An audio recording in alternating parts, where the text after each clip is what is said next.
Hey there gamers, welcome back to the channel. We're doing something a little different today because I want to talk about this little guy, and as you can probably tell, it looks a lot like a Super Nintendo.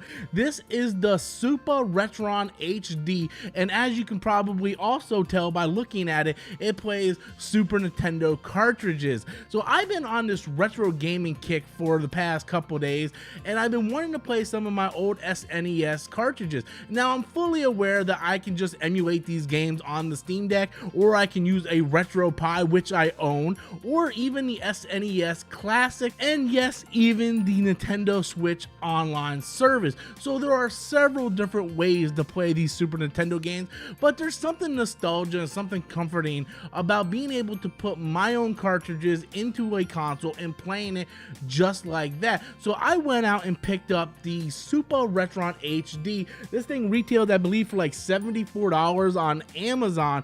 And originally I did have the Retron 5, but for whatever reason, it doesn't work anymore. I have tried several times to play some games. I've been wanting to just pop in some like Final Fantasy 3 or something and just play some games, and it would not work for nothing. The controls wouldn't work. I tried updating the firmware. I couldn't get anywhere. So I decided to go ahead and just order this thing on Amazon. And today I just kind of want to give you my first impressions and my thoughts overall on the Supa RETRON HD. I am not sponsored. This was not sent to me. I paid for this with my own money, but I think that a lot of you guys who maybe even grew up in the same era as I did want to hear my thoughts on maybe the Supa RETRON HD and maybe some of the SNES games that I played, and I've been playing a lot over the past couple of days.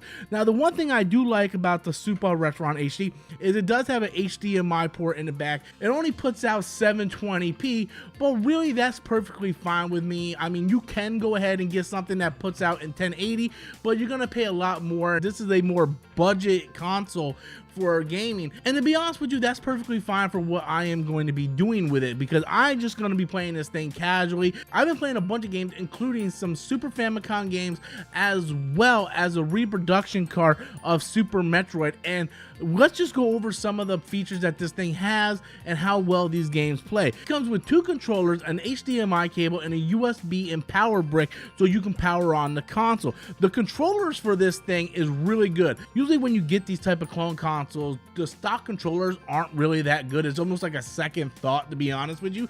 But I was actually really surprised how well that the stock controller that came with the Supa RETRON HD is so similar to the actual SNES controller. And in some ways, I actually prefer over the SNES controller, which I know is sacrilege, but I actually do, because it has like this nice little grip in the back of it, and it makes it way more comfortable to play your games for a long period of time. So we're gonna go ahead and try a few games here, and I'm going to give you my overall final opinion on this little retro clone console. So the first game I played is Plaque. I don't know how many of you guys actually remember this game, but it's actually a really fun platformer. It gets extremely hard. This was a game that I played when I was a kid, so when I had the opportunity to re-pick it up, I picked it up a few years back, and of course this was just one of the games that I wanted to try right away. As you can see, it's a nice little platformer. It plays very, very well. It's a fun game. I don't know how many of you guys heard of it, but if you are looking to play something different on your SNES clone console or emulation device,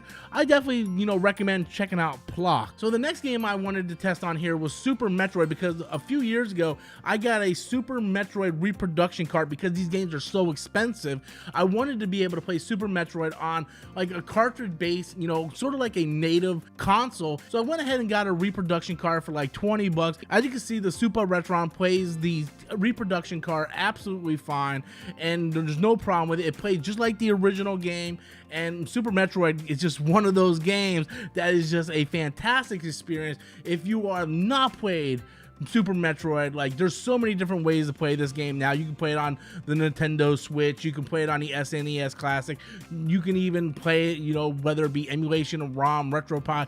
There's so many different ways to play this game. It's just a fantastic game in anyone's library to play. The next game I wanted to try out was Mario. So I played Mario World yesterday, and this past weekend I picked up Mario All-Stars, which was a staple in my game collection back in the 90s, and I think it's a staple to anyone who plays Mario games. Mario All-Stars is fantastic, having the original 3 games plus the original Japanese sequel to Mario, which was titled The Lost Levels.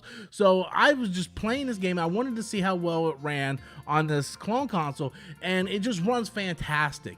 Like, I love Super Mario All-Stars. I like how it takes the original games, it updates the graphics. It's like one of the original remakes before remakes were like super big. Nintendo was doing this back in the 90s, and Mario All-Stars is just a fantastic game.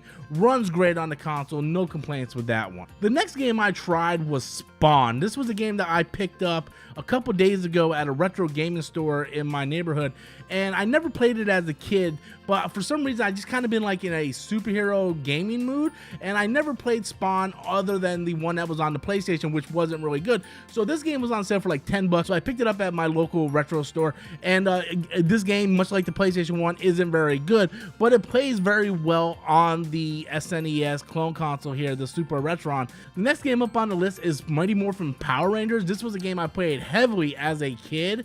Like, I spent so much time as a kid just renting this thing every weekend at Blockbusters until I beat it. It's a great beat 'em up. The music is fantastic. The gameplay is very simplistic when you go back and play it today compared to other games, but again, back in the day, like, this was a fantastic game. It sucks it's only one player. That was the one thing that always bothered me, but they fixed that with the Mighty Morphin Power Ranger movie video game. They actually made that 2 players, if I recall right. But yeah, it's a fun, super fun game, and I just had a blast replaying it this weekend. And the final game that I wanted to try, because I already tried a reproduction card earlier, I wanted to try a Super Famicom game. So I went ahead and put in one of my Dragon Ball Z Super Famicom games to see how well it run. And of course, you know, it's in Japanese because it's Super Famicom, but it runs very, very well. It runs the way it's supposed to run, and it works great. So overall, everything that I have tested on the Supa RETRON HD all worked out fantastic. I had a blast playing this weekend. It gave me a boost of nostalgia that I needed. I love playing my Steam Deck. I love playing my modern consoles, but every once in a while you want to blast from the past and you want to go back and play some of the games that you grew up with. You want to be able to capture that feeling for a little bit. And I don't know how many of you guys out there are into retro games. If you're watching this video, I'm hoping that you are a retro game fan, and I'm hoping you enjoy this video, and I'm hoping that you click the like button, because if you guys click that like button, it tells me that you want to see more videos like this, and I have a lot of fun doing videos like this. But yeah, the Supa RETRON HD, overall, I liked it. It was exactly what I wanted. It was nothing complicated, no SD cards, updating firmware. It's basically plug in, play, put your cartridges in there, and have a great time feeling like you're a kid again. And that's what I did. So anyway, guys, that's everything I have. Hope you guys enjoyed the video. Be sure to leave your comments in the comment box below. And until next time, as always, I am Robert Storms, and thanks for watching.